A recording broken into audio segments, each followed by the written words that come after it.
கருணை தான் உச்சகட்ட இறைநிலையாக இருக்கும்போது இறைவன் தாய் தந்தையரை உங்களுக்கு கொடுத்து மதிக்கிறீங்களான்னு பார்க்குறாரு, ஹெல்ப் பண்ணுறீங்களான்னு பார்க்குறாரு, சாப்பாடு போடுறீங்களான்னு பார்க்குறாரு.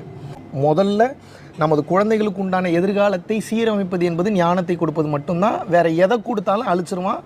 அறிவு எவ்வளோ பெரிய அறிவு இருந்தாலும் பணிவும் தன்னடக்கமும் கைண்ட்னஸும் இல்லை அப்படின்னா சொத்து மொத்தமும் அழிஞ்சிரும், கேரக்டர் போயிடும், எல்லாமே போய்டுன்றதை தாய் தந்தையர் முதலில் புரிந்து கொள்ள வேண்டும்.